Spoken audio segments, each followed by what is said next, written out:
खबरता तक के धर्मानुरागी दर्शक वृंद, खबरता तक के धर्मखंड के अंतर्गत आज मैं जिस कथा को लेकर आप सबके समक्ष उपस्थित हुआ हूँ, उस कथा का संबंध भगवान श्री हरि विष्णु के रामावतार से है। भगवान श्री हरि विष्णु जिसने ऋषियों, मुनियों, मनुष्यों, देवताओं को अनेक बार दुष्ट दानवों से युद्ध कर बचाया था, जो अविजित थे और जिनके वीरता की चर्चा पुराणों में, धार्मिक ग्रंथों में उल्लेखित है। उस भगवान श्री हरि विष्णु के रामावतार को अन्य सभी लोग तो जानते हैं, उनकी प्रभुता जानते हैं, लेकिन उनके पिता महाराज दशरथ उन्हें अपने पुत्र एक कोमल राजकुमार से ज़्यादा और कुछ नहीं जानते। यहाँ तक कि जब विश्वामित्र अपने यज्ञ की रक्षार्थ राम और लक्ष्मण को ले जाना चाहते हैं, तो दशरथ उनसे साफ साफ शब्दों में कह देते हैं कि ये तो कोमल राजकुमार हैं, ये भला दैत्यों से क्या लड़ेंगे। हाँ, अगर आपको दैत्यों से अपनी रक्षा ही करवानी है अपने यज्ञ की, तो मैं अपनी सारी सेनाओं को आपको दे देता हूँ, मैं खुद आपके साथ जाने के लिए तैयार हूँ, लेकिन इस कोमल राजकुमार राम को आप मत ले जाइए। हालांकि तब गुरु वशिष्ठ ने विश्वामित्र के कहने पर भगवान श्री राम के बारे में कहा कि ये अजितेंद्रिय हैं, इन पर कोई विजय प्राप्त नहीं कर सकता, इसलिए आप इन्हें विश्वामित्र जी के साथ जाने दें। और तब दशरथ इस बात के लिए तैयार हुए थे। दशरथ कोई अज्ञानी तो थे नहीं, बड़े ज्ञानी थे, बड़े चतुर थे और बड़ा शौर्य था उनका। तभी तो वे देवताओं और दानवों के युद्ध में भी देवताओं के द्वारा आमंत्रित किए जाते थे। उनकी कीर्ति पताका दसों दिशाओं में लहराती थी, लेकिन फिर भी कभी उन्होंने अपने पुत्र राम को पुत्र के अलावा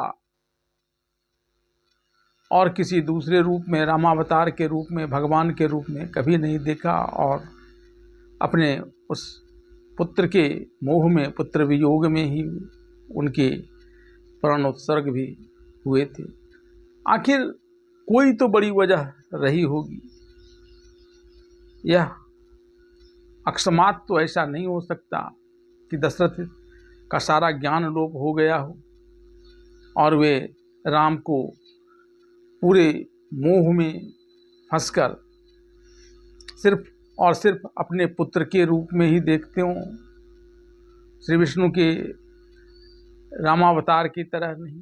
और रामावतार की तो बात छोड़िए, उनकी वीरता भी दशरथ को नहीं दिखती है, उनकी सिर्फ और सिर्फ सुकुमारता दिखती है, कोमलता दिखती है। तो यह कोई अकारण नहीं हुआ होगा। वस्तुतः इसके लिए दशरथ ही जिम्मेवार हैं। और यह घटना तब घटी थी जबकि मनु और शत्रुपा के रूप में अब के दशरथ और कौशल्या ने भगवान श्री हरि विष्णु को प्राप्त करने के लिए कठिन तपस्या प्रारंभ कर दी थी।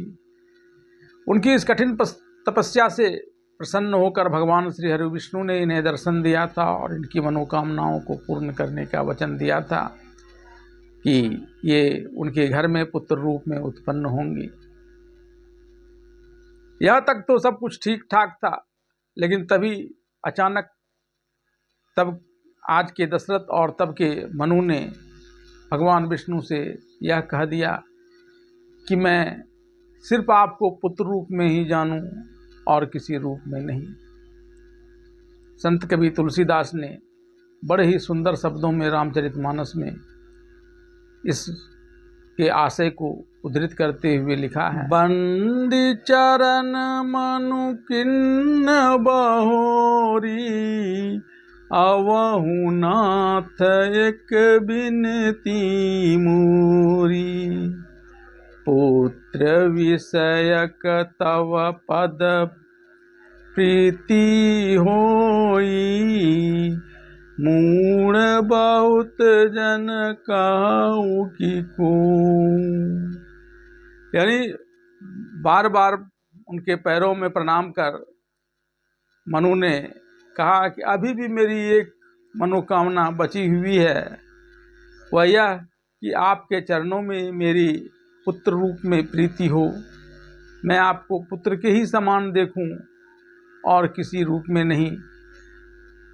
और यही मेरी बड़ी इच्छा है, और इसके लिए भले ही लोग मुझे मूर्ख ही क्यों न कहें, मैं इसे मानने के लिए तैयार हूँ। लेकिन आपके प्रति मेरे मन में पुत्र विषयक प्रीति ही हो, अन्यथा कोई अन्य प्रीति न हो।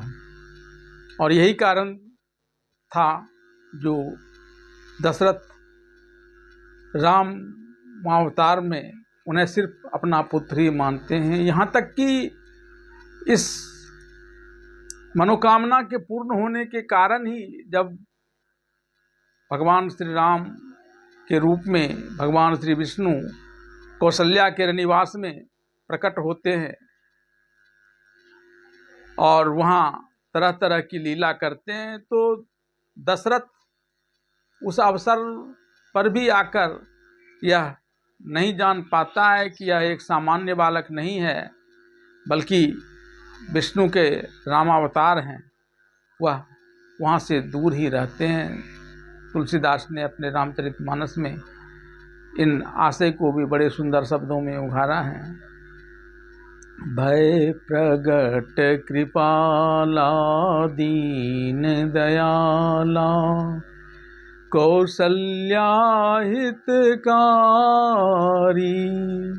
हर्षित महतारी मुनि मनहारी, अद्भुत रूप निहारी, लोचन अभिरामा तनु घनश्यामा, निज आयुध भुज चारी। यानी प्रकट भी हुए तो चतुर्भुज रूप में, अपने हाथों में सारे अस्त्र शस्त्र लिए हुए, गले में वनमाला धारण किए हुए, इस रूप में वे प्रकट हुए कौशल्या के रनिवास में।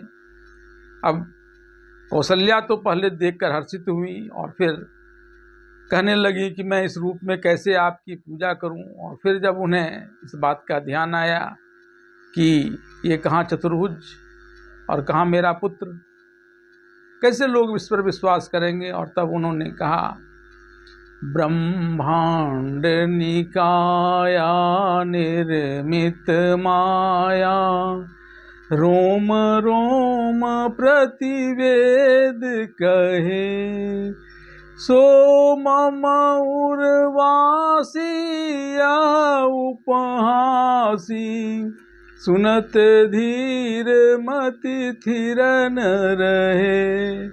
कि आपने जो यह रूप धारण किया है, आपके रोम रोम में माया बस सारे ब्रह्मांड दिखाई पड़ रहे हैं, और इसे देखकर तो किसी को यह यकीन नहीं होगा कि आपने मेरे उदर में निवास किया है और आज आपने जन्म लिया है। यह बात जानकर लोगों की तो मति ही स्थिर नहीं हो पाएगी, वे फिर आपको मेरा पुत्र कैसे मानेंगे।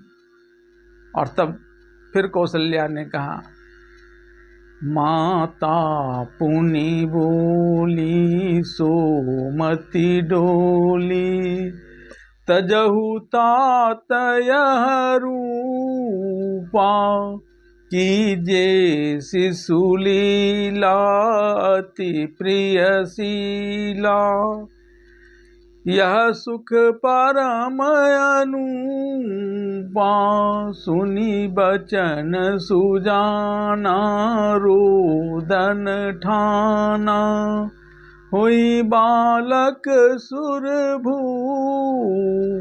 और जब माता कौशल्या ने कह दिया कि प्रभु आप इस रूप को त्यागिए, हटाइए ये सारे रूपों को, और अब आ जाइए मेरे पुत्र के रूप में, छोटे बालक के रूप में। और तब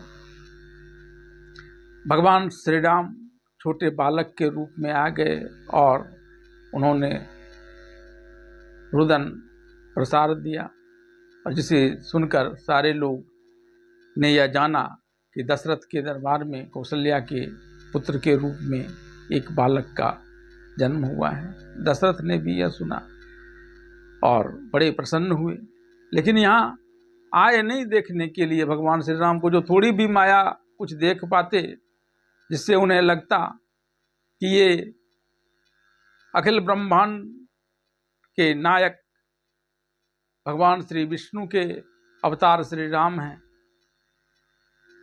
उनका उन्होंने प्रयास ही नहीं किया। तुलसीदास ने इस आशय को भी बड़े सुंदर शब्दों में रामचरितमानस में उकेरा है। दशरथ पुत्र जन्म सुनि काना, मानो ब्रह्मानंद समाना। प्रेम पुलक मन तन शरीरा, चाहत उठन करत मति धीरा। इस तरह से पुत्र जन्म सुनकर वे ब्रह्मानंद में समा गए। उनके आनंद की कोई सीमा नहीं रही कि उठना चाहकर भी वहाँ जाने के लिए वे वहीं फिर अपने मति को स्थिर कर रह गए, लोगों में दान आदि करने लगे। लेकिन वहाँ उस वक्त श्री राम को देखने के लिए नहीं गए, क्योंकि वह पूर्व में ही वरदान मांग लिए थे कि वे सिर्फ इन्हें पुत्र रूप में ही जानेंगे, और फिर जब सिर्फ पुत्र रूप में ही जानना है तो जो जो माया वे वहाँ कर रहे हैं उस अवसर से तो इन्हें वंचित होना ही था, और वे वंचित हुए। तो इसके पीछे ये तमाम कारण ही जिम्मेवार थे, जिसके वशीभूत दशरथ हमेशा श्री राम को अपने एक कोमल पुत्र के रूप में देखते रहे, और उन्हीं के पुत्र वियोग में उनका अंत में प्राणांत भी हो जाता है।